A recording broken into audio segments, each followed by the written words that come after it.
मिर्ची मुंह के अलावा और कहाँ कहाँ लगती है?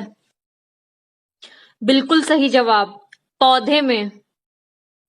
और जहां आप सोच रहे हैं वहां भी।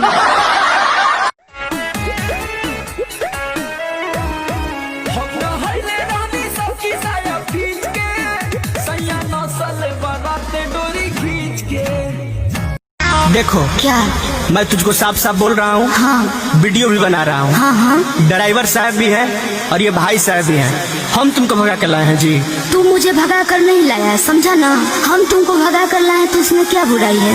तारा संगे बानी हम पुलिस थाना का करी, बानी दुनो जाना राजी तो जमाना का करी। बारा दुनो जाना राजी तो जमाना का पचाव का लगावे दाव कोरी।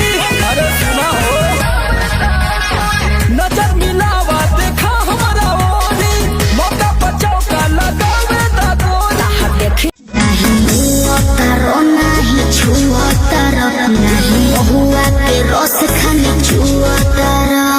खत्म बड़ा हो, नहीं उतारो नहीं छुओ तारो, नहीं हुआ के रस खाने छुओ तारो। तारा दिलवा में हमारा तो फूट लागता।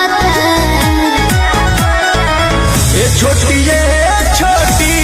का? तारा चोटी से चोट लागता। सचो?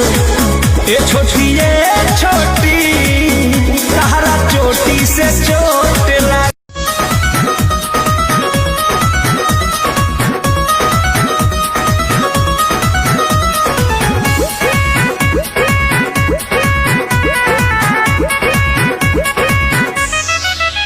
दर्शनवा करबो ना हो, पूजनवा करबो ना।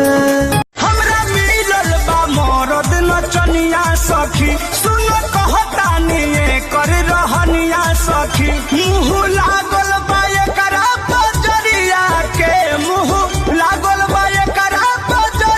तब बानी दुनु जना राजी तो जमाना का करी। ए भाई, बकरी लेकर कहाँ चलल बड़ा हो? ए ले जा तनी ब्यूटी पार्लर में एकर फेशियल करावे खातिर। बकरी के फेशियल होला मर्द? हाँ मर्दवा, जब हम अपना गाय के फेशियल करा दिले तो बकरी का चीज ही है?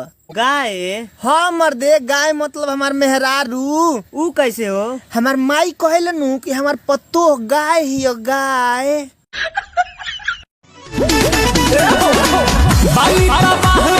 छोड़ेला ना बाहे, खिचला बबुआ चढ़ा के। काहे बड़ हऊ खमहल सहिया, लही का खिला है। अब आवे नहीं चैन रैन, सारी सारी नैन याद तोहरे सत्ता बेला। तोह चंदा जैसन रूप जस बदरी के धूप, मोरा मन बहकावेला। कि तहरा मुँह में धराइला तो छटकता खाला। मरत रहे दुनिया यही तो मिलता तहरा यहाँ तो। छोड़ के हमके रवा कमाए जात बानी, हम हो नहीं हर जाए रवा से कहतानी। कौन कौन हो ये? अब आवे नहीं चैन रैन, सारी सारी नैन याद तोहरे सत्ता बेला। तोह चंदा जैसन रूप जस बदरी के